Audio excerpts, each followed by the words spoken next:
Good morning, my beautiful crime family. And what a beautiful cold morning. Last I looked, it was 20 below, I think. Yeah, back to winter, but we've been lucky, really lucky.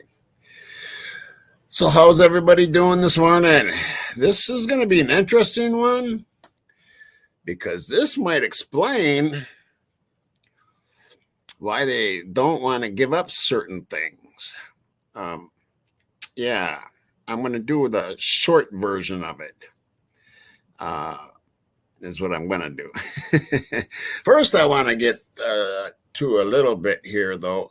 Let me say my highs first. Let me see who's all in chat here. To my beautiful people here looking at me. Well, hey, Karen. Hey, girl. Good to see you, my girl. And Pebbles, my beautiful girl. Sweet Surrender. Deborah. Crazy P. Deborah, good to see you, girl. I hope you're doing all right. I know yesterday was a tough one for you, girl. Natural, good to see you, my girl. Jackie Bushaball, good to see you. I've been seeing you around here and there. Bama Girl, Randy Potter, Lulu Chu. Yeah, there's quite a few in here for the morning. The Archer and the Empress. Yes. Bathory. Yes. Good to see you, girl. My girl. Okay, well, I'm going to get down to this. Yesterday, I ran a story on Chris TAPP, and I'm going to finish that up today. Quite, some cases are just crazy, and this is one of those cases. As you've seen yesterday, he spent 20 years in prison and got helped by the one that was murdered's mom through DNA. She pushed through that MVAC or whatever it's called, the VAC, thing.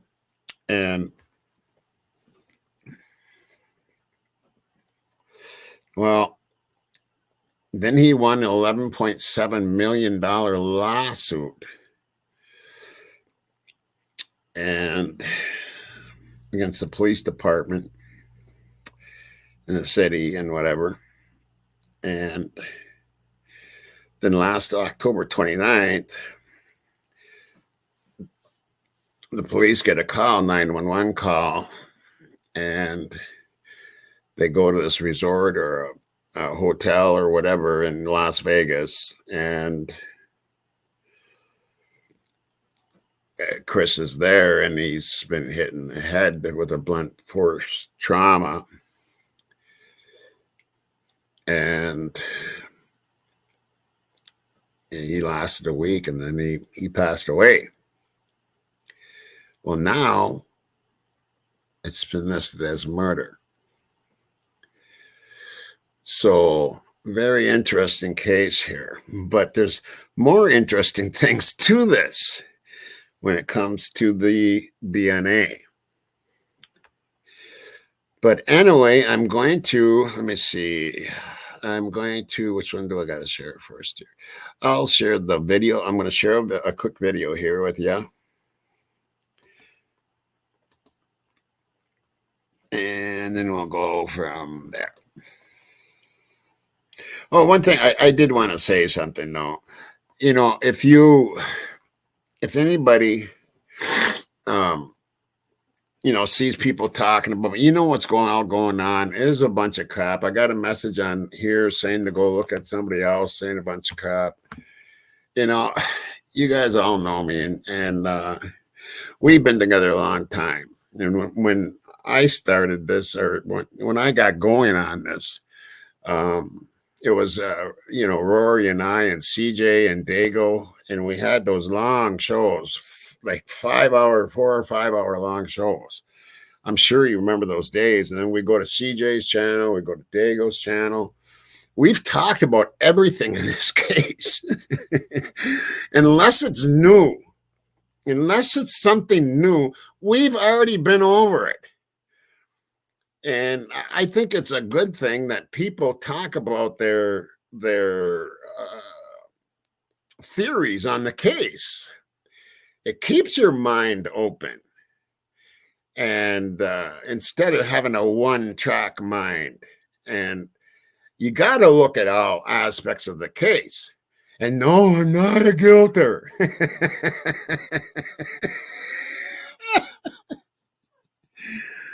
Oh, sometimes I just have to crack up.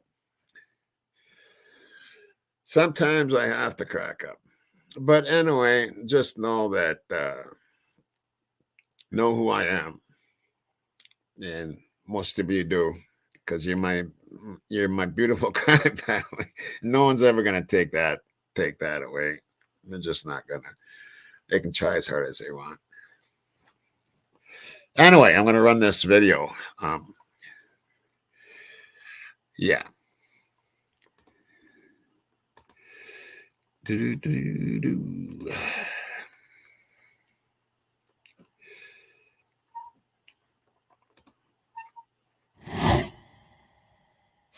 Hi, everybody. Nate Eaton here in the EastIdahoNews.com newsroom. We have some major developments in the death of Christopher Tapp.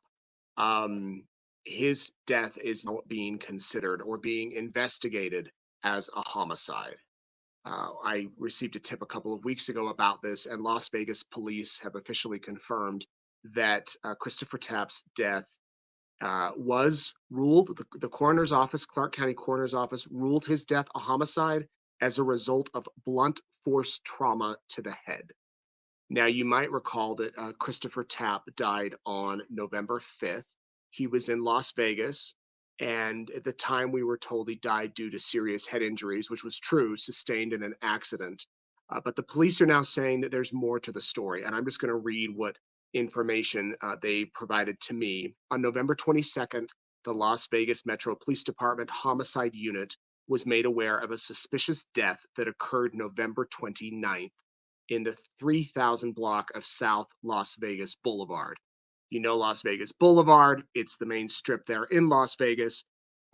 Christopher Tapp was there with a group of friends, and they're saying that on the 29th of October, police or medical personnel responded to a call for service regarding a male, later identified as 47-year-old Christopher Tapp, suffering from injuries as a result of a purported accident.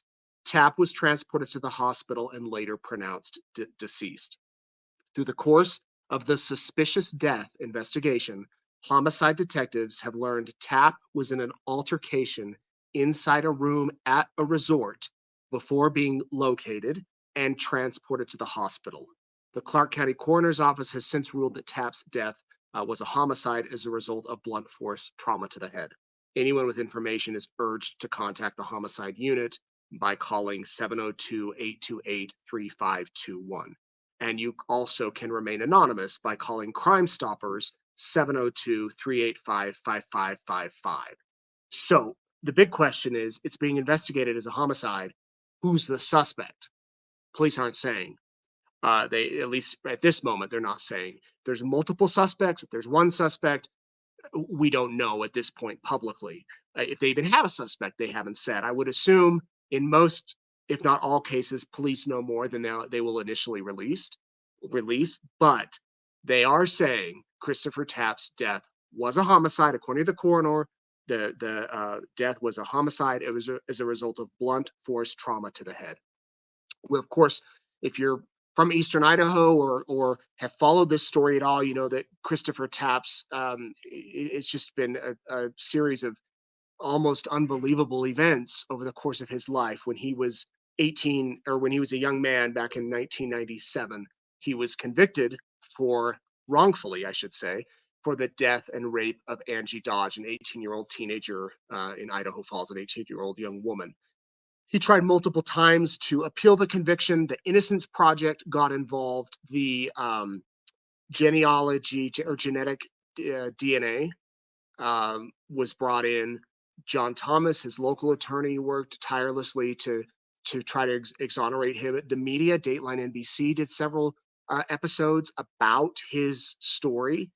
And back in 2017, he was released from prison. We were there that day when he walked out of those doors at the courthouse, and then just 2 years later in 2019, he was exonerated officially when officers arrested 54-year-old Brian Drips, who ended up pleading guilty and admitted to killing and raping Angie Dodge, and he is now in prison and will be for the rest of his life.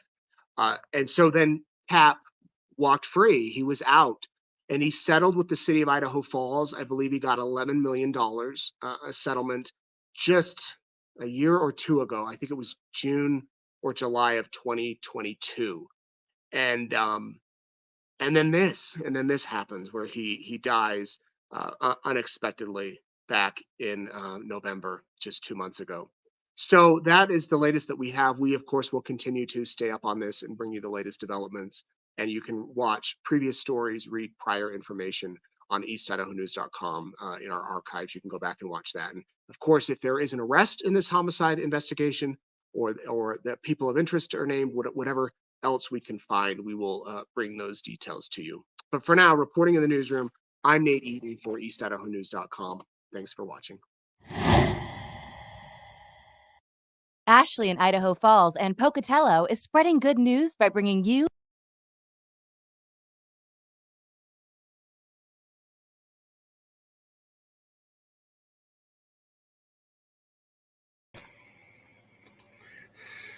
So yeah, isn't that interesting? But you didn't see that one coming from yesterday, right?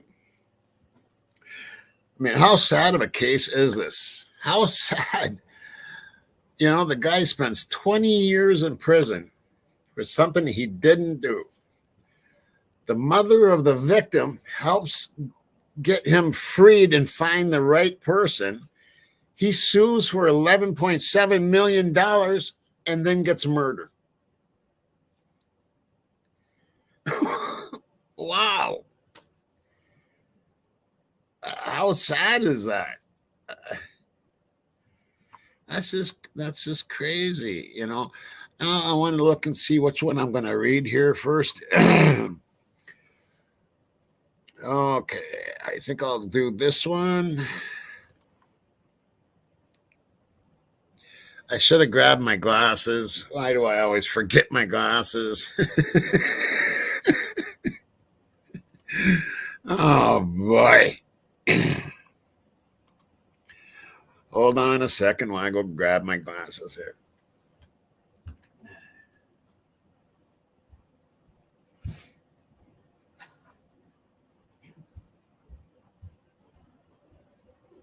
Okay. So here we are. Let me see if everything is right here. Yeah. Okay. So here we are.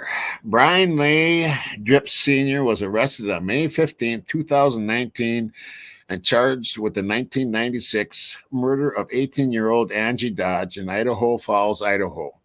An intruder broke into her apartment on the evening of June 13th, 1996. He raped her and cut her throat. There's a little more to that. She was almost decapitated, from what I've read. Semen samples were collected from the scene, so it was a very gruesome, very, very gruesome. Semen samples were collected from the scene, but produced no hits to law enforcement databases. Sound familiar? About 20 samples were collected from local men, but not I wish they'd get rid of these things on the side here, but not Drips, as he had left the area shortly after the murder. Drips had lived across the street from Dodge at the time. He had been interviewed by the police.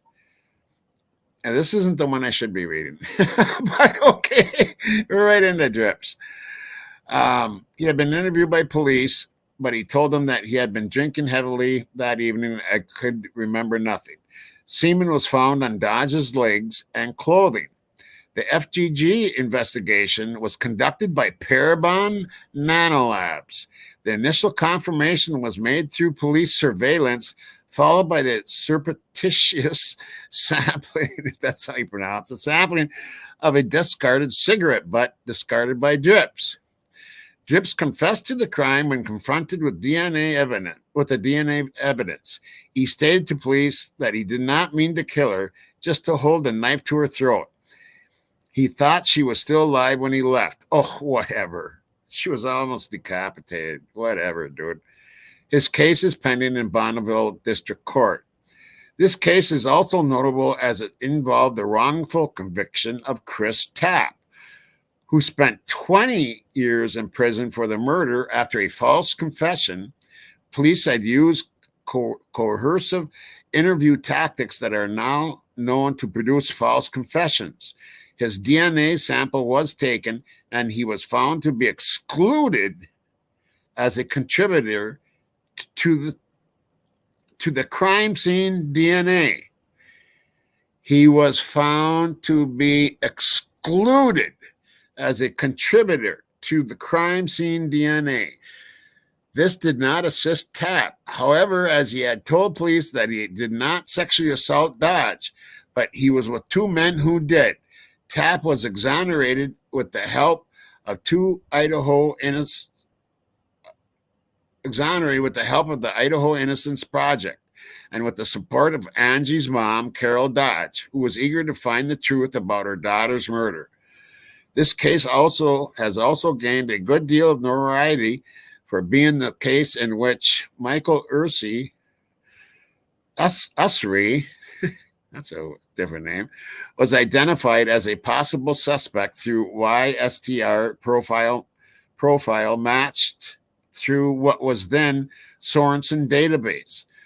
Usry's father was a close match to the crime scene DNA on the Y chromosome, and Usry had once traveled to Idaho. Once Usry's DNA sample was analyzed in 2014, he was excluded as a contributor, but he had to wait about a month for this news. The FGG investigation conducted by C.C. Moore, everybody knows who she is, right? Conducted by C.C. Moore of Parabon Nanolabs. They learned that Drips is indeed a descendant through the male line of Usry family. Moore narrowed the suspect list down to 6 male descendants of Clarence Usry, 1896 to 1949, and his wife Cleo Artis Landrum, 1899 to 1979.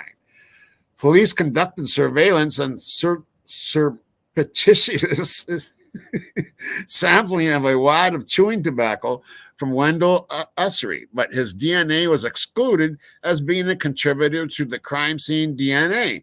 Wendell appeared to be a first cousin once removed or a second cousin once removed to the actual perpetrator. Investigators then realized that there was a male descendant missing from the family tree.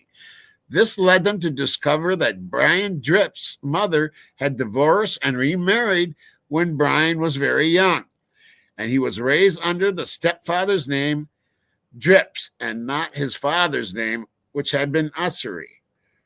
Drips entered a guilty plea and was sentenced on June 8, 2021 to 20 years to life in prison. And here's all the sources. So yeah, you can see where there is a lot of similarities in this case. A lot of similarities. Okay, so now go to this one.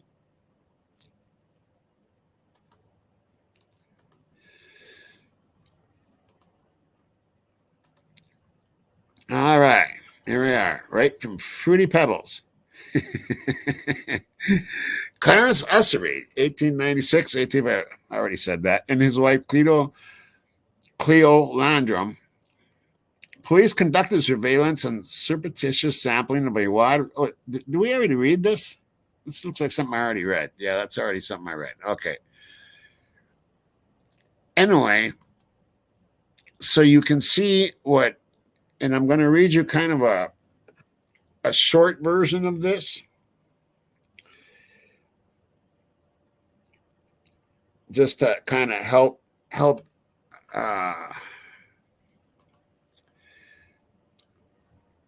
easier to understand. Long story short, Clarence Essery was her original first suspect, C.C. Moore's first suspect. But when they collected a cigarette and got the DNA from it, don't do that, cigarette and got the DNA from it, it found out it was not a match.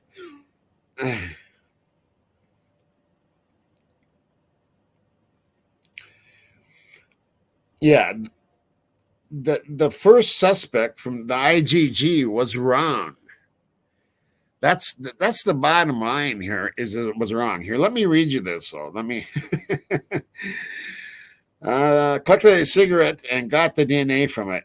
Found out it was not a match. That's when the investigators realized that there was male descendants missing from the family tree, and they found out that the one who was really guilty was Brian Dripp's mother. Had a divorce and remarried when he was young and raised under his stepfather's name.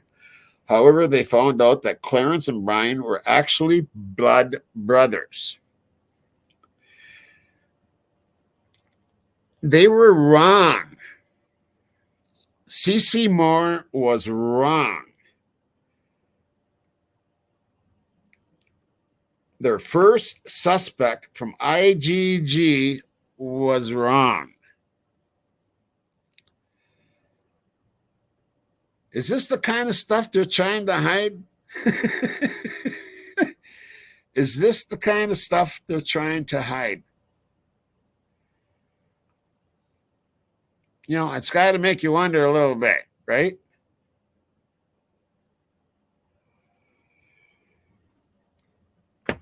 Crazy case.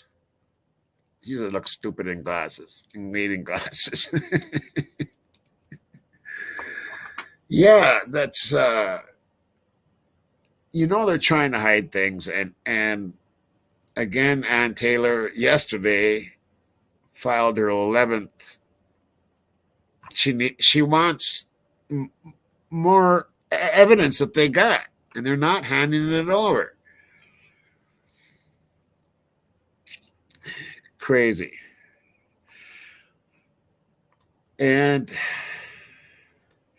I feel really bad about this case because, I mean, here's a guy that spent 20 years of his life in prison, and then,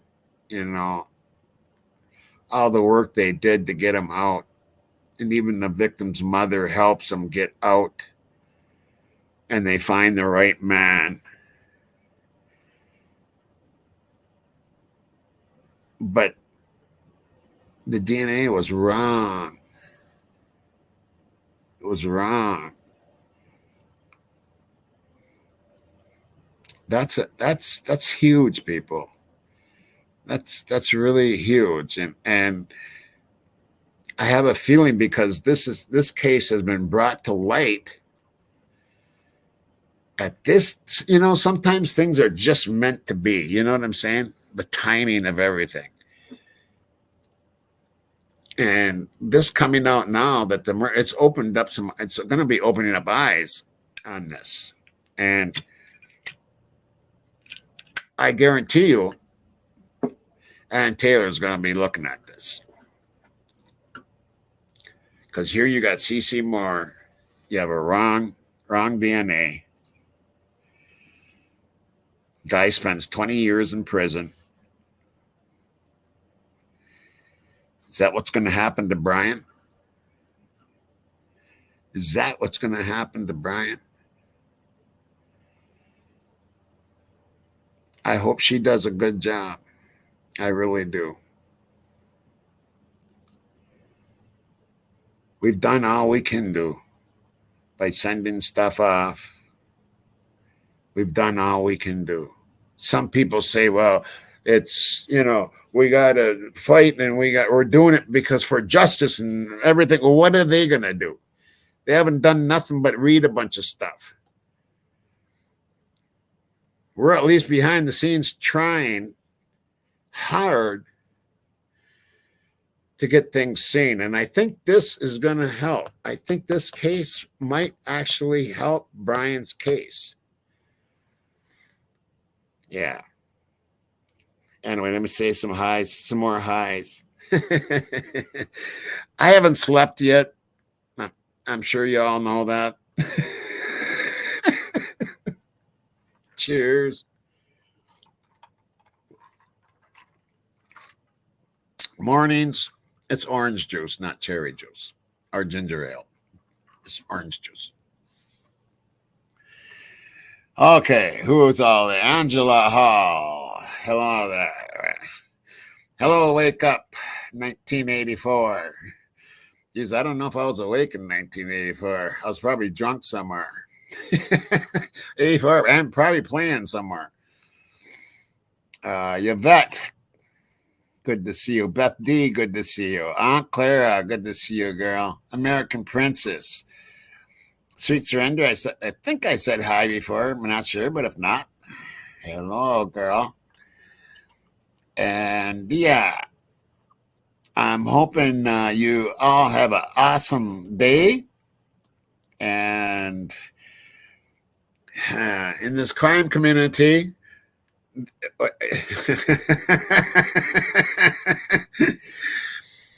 I wish I could have that world turn here and talk, because I'd be going, as the world turns. Oh my God, it's been awful out there. It's been totally awful out there. I mean, you know what? If you see people cutting other people down, go in there and tell them to grow up, really. And if they can't do that, just unsub, man, really. I'm not putting up with it anymore. I really am not. Too many other better things to do.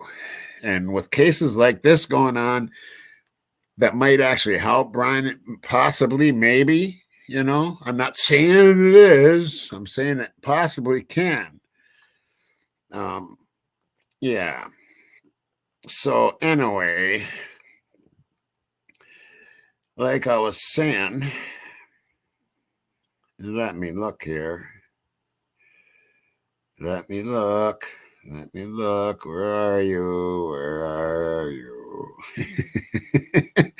Can you tell I'm tired? My mind is like mush.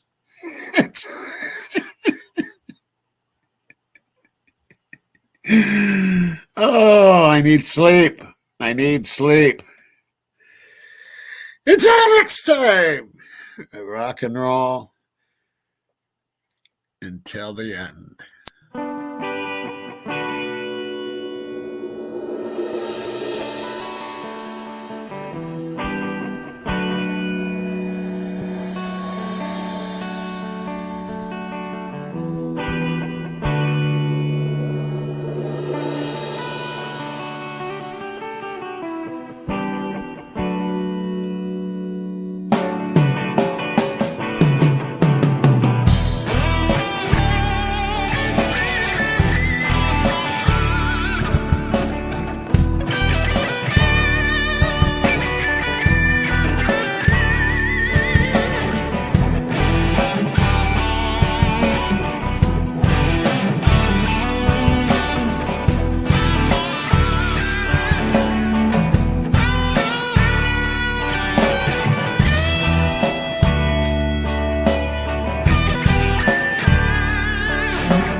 Want to thank Pro Image for doing the videography. They're from Minneapolis. They're coming here, and I want to thank Northern Lights for allowing him to do this.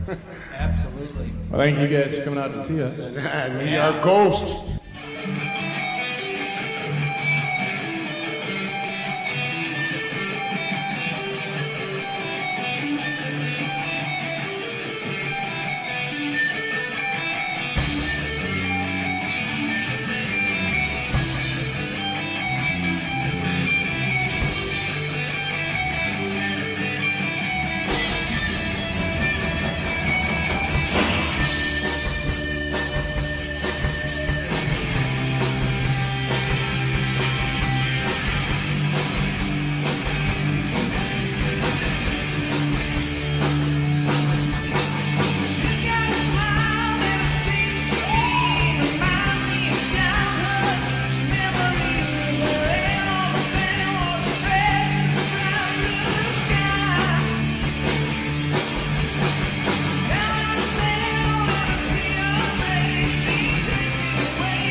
I